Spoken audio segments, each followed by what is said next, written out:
Friends, कल UP के round 2 का रिजल्ट आया और बहुत सारे बच्चों की बहुत सारी क्वेरीज आ गई। क्योंकि बहुत सारे बच्चे जो एक्सपेक्ट कर रहे थे कि उनको राउंड 2 में कट ऑफ कम जाएगा और उनको सीटें मिल जाएंगी, ऐसा हुआ नहीं। तो बहुत सारे बच्चे की ये क्वेरीज थी, क्या राउंड 1 का जो रिजल्ट है उसे ही उठा के रख दिया गया है राउंड 2 में, या फिर क्यों ऐसा हुआ है, क्या रिजल्ट में कोई फॉल्ट थी। इसी तरह का अगर केस आपको मैं बताऊंगा, एक और केस भी हुआ है, सेम वही केस।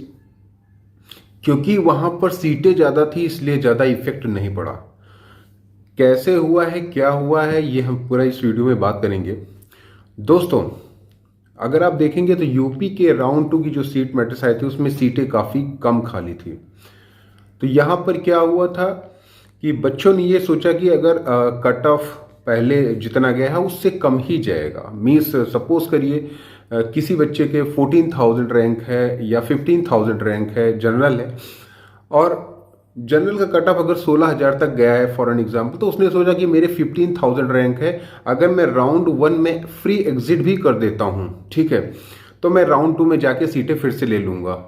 ठीक है, अगर उसने ये सोचा कि मेरे 14,000 रैंक है, मैं आके ले लूंगा, या फिर किसी ने ये सोचा कि मेरे 13,000 रैंक है, मुझे ये वाला कॉलेज से श्योर मिल ही जाएगा, या 12,000 रैंक है, ये वाला कॉलेज से श्योर मिल ही जाएगा। लेकिन हुआ क्या है, क्योंकि सीटें कम खाली थी यहां पर, इसकी वजह से हुआ क्या है कि जिस कॉलेज का कट ऑफ 16,000 या 17,000 गया था, उसका उसको भी बच्चे 13,000 या 14,000 में नहीं पा रहे हैं। इसका कारण क्या है मैं बताता हूं। अगर आपने देखा होगा कि राउंड 1 की स्टेट मेरिट में अगर आपकी मेरिट पोजीशन, सपोज करिए आपकी मेरिट पोजीशन 800 है, तो आपकी राउंड 2 में जो स्टेट मेरिट है उसमें मेरिट पोजीशन 840 हो सकती है। मींस राउंड 1 की स्टेट मेरिट से राउंड 2 की स्टेट मेरिट में बच्चे बढ़ गए हैं। तो आपके ऊपर अगर बच्चे बढ़ गए हैं, दैट मीन्स कि वो बच्चे अब सीटों को क्लेम करेंगे।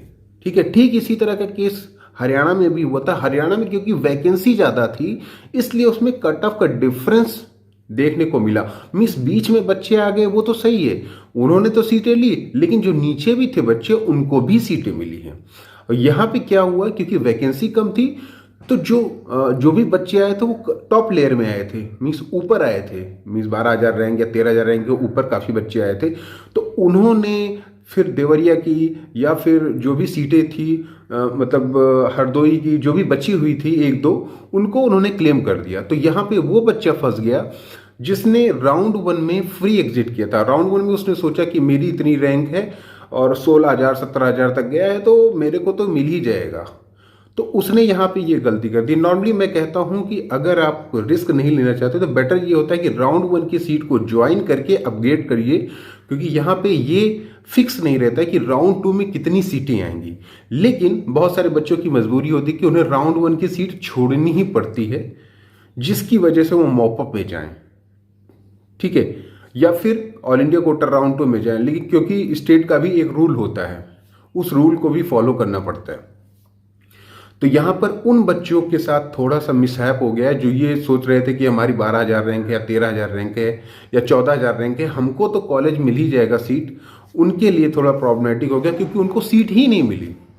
ऐसे भी बच्चे हैं जिनकी मतलब वो रैंक जिस पे कट ऑफ गया उससे काफी बेटर रैंक थी, उनको सीट नहीं मिली। और नीचे वालों का तो छोड़ दीजिए, नीचे वालों को तो कुछ मिला ही नहीं।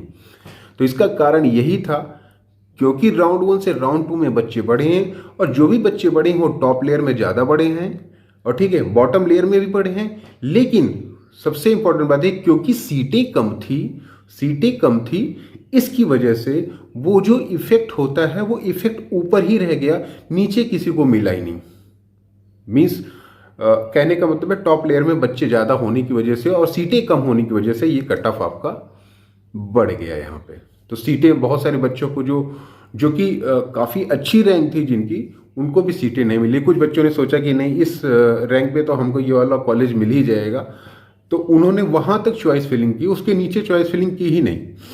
तो ऐसा हुआ कि उनको वो कॉलेज मिला ही नहीं, क्योंकि उसके ऊपर वाला बच्चा जो कि सेकेंड राउंड में आया वो ले गया सीट, और बच्चों ने कॉलेज स्विचिंग भी की है। तो इसकी वजह से सीटों, जो बच्चे ये सोच रहे थे कि यहाँ तक केवल हम यहाँ तक फिलिप करते हैं चॉइसेस यहाँ तक तो हमको मिल ही जाएगा मनपसंद, लेकिन उनको वो चॉइसेस नहीं मिली है। इसका यही एक कारण है, इसमें वो बच्चा फंस गया जिसने राउंड 1 में सीटें छोड़ी थी। तो ये मान के कि मेरी तो 14,000 रैंक है, 16,000 या 17 को मिला है तो मुझे तो मिल ही जाएगा, लेकिन यहाँ पे क्या हुआ कि 14,000 रैंक से ऊपर वाले काफ़ी बच्चे आ गए, एक्स्ट्रा बच्चे आ गए राउंड 2 में, जिसकी वजह से उन्होंने सीटें ले ली। तो यहाँ पे इसका जो रीज़न लग रहा है मुझे वो यही लग रहा है। हालांकि मॉपअप में कुछ सीटें आएंगी, ज़्यादा नहीं आएंगी, क्योंकि हर स्टेट का क्या हुआ कि अगर अदर स्टेट में आप देखें, चाहे बिहार में देखें, चाहे राजस्थान में देखें, वहाँ पे राउंड 2 में बहुत सारी सीटें मिल जाएंगी आपको। लेकिन यूपी में क्या हुआ है कि यहाँ पर बच्चों ने ज्वाइनिंग को ज़्यादा प्रेफर किया, ज्वाइन किया देन अपग्रेड किया। जिसने भी किया या तो परमानेंटली उन्होंने ज्वाइन करके अपनी क्लासेस स्टार्ट कर दी हैं। बहुत सारे कॉलेज ऐसे थे जिसमें सीटें 0 के बराबर खाली थी, मीन्स खाली नहीं थी, सारी उन्होंने राउंड 1 में ले ली। ऐसा भी हुआ है। तो इसकी वजह से ये थोड़ा सा कॉम्प्लेक्स हुआ है। आप लोग को लग रहा होगा कि नहीं कट ऑफ ये तो पहले का उठा के रख दिया, लेकिन अगर आप देखेंगे एक एग्जांपल के थ्रू, तो राउंड 1 में अगर कोई कॉलेज 16,000 रुपये मिला है, 16 साढ़े 16,000 मिला है, तो वो राउंड 2 में 12 साढ़े 12 या 13,000 रुपये मिला हुआ है, because of increase of student. तो ये इसकी वजह से ही आपके कट ऑफ में जो है वो घटने की जगह बढ़ गया, क्योंकि सीटें कम थी और बच्चे ऊपर ज़्यादा बढ़ गए। इसकी वजह से हरियाणा में क्या था कि सीटें ज़्यादा थी, बच्चे भी राउंड 2 में एक्स्ट्रा आए थे, लेकिन क्योंकि सीटें ज़्यादा थी तो कट ऑफ में डिफरेंस दिखा आपको। मीन्स पहले कट ऑफ अगर आपको 616 था तो राउंड 2 में 609 हो गया, क्योंकि सीटें बहुत ज़्यादा खाली थी। यहाँ पे सीटें कम खाली थी, बच्चे भी आ गए ऊपर, तो इसलिए वो मिनिमाइज हो गया। That's all.